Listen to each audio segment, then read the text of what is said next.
6월 1주차 주간 주변국 동향입니다. 먼저 북한입니다. 지난주 북한은 5월 26일 평안북도 정주 일대에서 서해상으로 단거리 탄도미사일 SRBM, 240mm 유도 방사포, 전술 순항미사일 등 다수의 발사체를 발사하며 올해 들어 8번째 무력 시위를 실시하였다. 북한은 최근 개최된 핵 확산 금지 조약 NPT 평가회의에서 러시아의 반대로 최종 문서에 북한 비핵화 관련 문구가 포함되지 않은 점을 활용하여 핵 보유국 지위의 기정사실화를 시도하고 있으며 쿼드 쿼드가 북한 비핵화 의지를 재확인한 데 대해서도 강하게 반발하였다. 또한 한국 정부가 독일식 흡수 통일 모델에 반대한다는 입장을 재확인한 가운데 북한은 해남 비난을 지속하며 체제 안전 보장과 핵무력 강화를 병행하는 전략을 유지하고 있다. 다음은 미국입니다.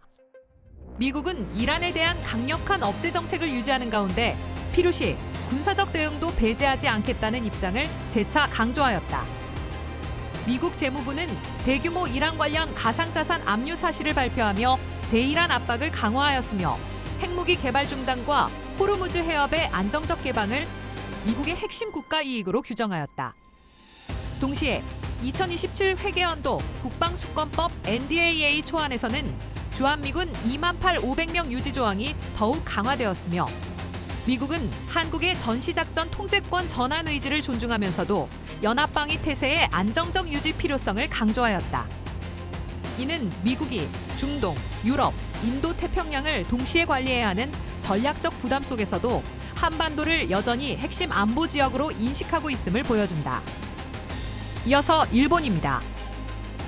일본은 샹그릴라 대화 등 주요 안보 회의를 통해 중국의 군사력 증강과 대만 해협 문제를 주요 의제로 다루었으며 총리 직속 국가정보기구 설치를 추진하는 등 국가 차원의 정보 역량 강화에 나서고 있다.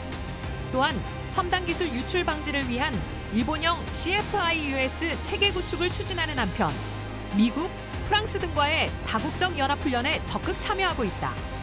특히 우크라이나군 훈련 지원을 위해 NATO의 자위관을 파견하기로 결정함으로써 일본의 안보 활동 범위가 동북아를 넘어 유럽까지 확대되는 모습을 보이고 있다.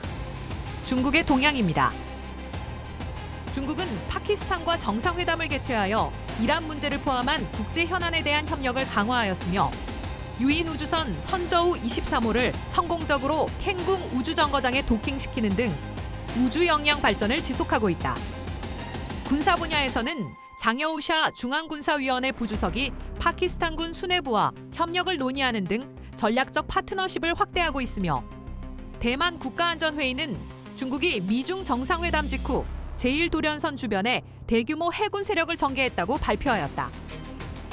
또한 중국은 최근 주한미군의 역할과 관련된 미국 측 발언에 강하게 반발하며 한반도 문제에 대한 영향력 유지를 시도하고 있다.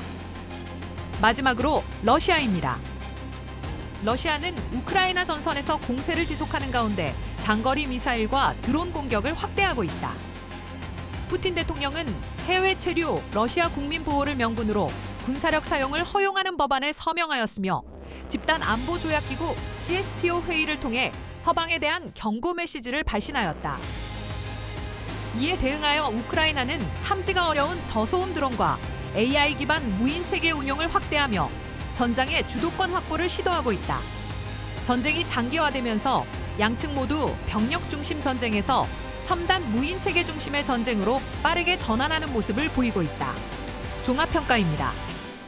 이번 주 국제안보 정세는 미국과 중국 간 전략 경쟁이 심화되는 가운데 북한, 러시아, 이란 등 미국의 주요 경쟁 세력이 각기 다른 전장에서 미국의 전략적 부담을 증대시키는 양상을 보여주었다. 북한은 지속적인 미사일 발사를 통해 핵 보유국 지위의 기정사실화를 시도하고 있으며 러시아는 국제 무대에서 북한을 외교적으로 지원함으로써 북한의 전략적 공간을 확대시키고 있다.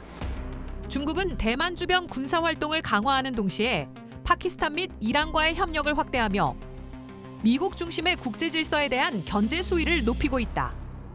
반면 미국은 우크라이나 전쟁, 중동 위기, 인도태평양 안보 경쟁을 동시에 관리해야 하는 다중정구 전략 환경에 직면해 있으나 주한미군 유지와 한미동맹 강화를 지속적으로 강조함으로써 한반도 방위 의지를 재확인하고 있다. 일본 역시 정보기관 창설과 경제안보 체계 구축, 국제안보 협력 확대를 통해 사실상 전후 최대 수준의 안보국가 전환을 추진하고 있다. 전반적으로 국제안보 환경은 지역별 위기가 상호 연결되는 복합위기 양상으로 발전하고 있으며 군사력뿐 아니라 경제, 기술, 정보, 우주 영역까지 포함하는 전면적 전략경쟁 시대가 본격화되고 있는 것으로 평가된다. 우리의 전략적 함의입니다. 대한민국은 북한의 핵미사일 위협뿐 아니라 미중 전략경쟁, 대만 해협 긴장, 러시아 우크라이나 전쟁의 파급 효과까지 동시에 고려해야 하는 복합 안보 환경에 직면하고 있다. 특히 북러 협력이 지속되고 중국이 이를 묵인하거나 지원하는 구조가 형성될 경우 한반도 안보는 단순한 남북 문제를 넘어 인도태평양 전체 전략 환경과 직결되는 문제로 발전할 가능성이 있다. 또한 미국의 전략적 관심이 여러 정부에 분산되고 있는 현실을 고려할 때 한국은 한미동맹을 기반으로 한 억제력을 유지하는 동시에 독자적 방위 역량과 장기 지속전 수행 능력을 강화할 필요가 있다. 전시작전 통제권 전환 역시 정치적 목표가 아니라 연합 방위 체제의 안정성과 실제 군사적 준비 수준을 기준으로 추진되어야 할 것이다. 아울러 대만 해협 위기 가능성은 한국의 경제와 안보에 직접적인 영향을 미칠 수 있는 사안으로 부상하고 있다. 해상 교통로와 공급망 안정성, 주한미군 운용 문제 등에 대한 사전 대비가 필요하며 동시에 드론 AI 우주 자산을 중심으로 변화하는 미래전 양상에 대응하기 위한 군사 혁신도 더욱 가속화해야 한다. 결국 대한민국은 변화하는 국제안보 환경 속에서 동맹을 기반으로 한 억제력을 유지하면서도 자주적 방위 역량을 강화하고 군사경제 기술 정보를 통합적으로 활용하는 국가안보 전략을 발전시켜 나가야 할 것으로 판단된다.